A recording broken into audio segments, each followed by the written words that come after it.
నమస్తే అండి, welcome to Roja blogs. యమధర్మరాజునే కరిగించిన తపస్సు, మరణానికి తిరిగి జీవం పోసిన మహాతపస్వి ఎవరు? మాఘ పురాణం 7వ అధ్యాయంలో తెలుసుకుందాం. ఈ విధంగా ఏనుగుకు శాప విమోచనం అయిన తర్వాత మృగశృంగుడు మళ్ళీ కావేరీ నదిలోకి దిగి అకాల మరణానికి గురైన ఆ ముగ్గురు కన్యలను బ్రతికించాలనే ఉద్దేశంతో యమధర్మరాజును గురించి తపస్సు ప్రారంభించాడు. అతడు నిశ్చలమైన మనసుతో సంపూర్ణ దీక్షతో యముణ్ణి ధ్యానిస్తూ ఉండగా మృగశృంగుని కఠినమైన తపస్సుకు మెచ్చిన యమధర్మరాజు ప్రత్యక్షమయ్యాడు.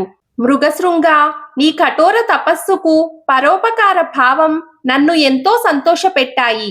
నా గురించి ఇంతటి దీక్షతో ఇప్పటి వరకు ఎవరూ తపస్సు చేయలేదు.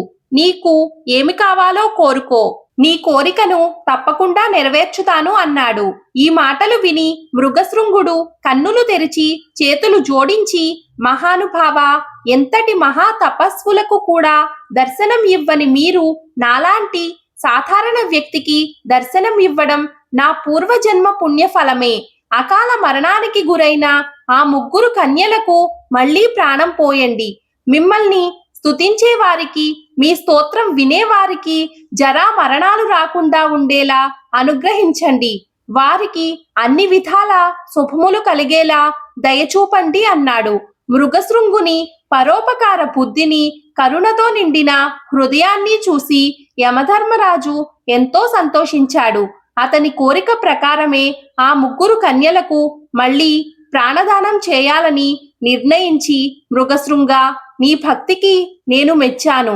నీ పరోపకార స్వభావం నన్ను ఆకర్షించింది.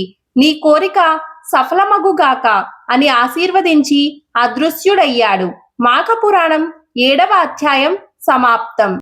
ఈ వీడియో మీకు నచ్చినట్లయితే ప్లీజ్ ఒక చిన్న లైక్ చేసి నా ఛానల్ను సపోర్ట్ చేయండి. మిగిలిన అధ్యాయాలను కూడా చూడాలి అనుకుంటే ఇప్పుడే మన ఛానల్ను సబ్స్క్రైబ్ చేసుకోండి. తిరిగి రేపటి అధ్యాయంతో మళ్ళీ కలుద్దాం. నమస్కారం.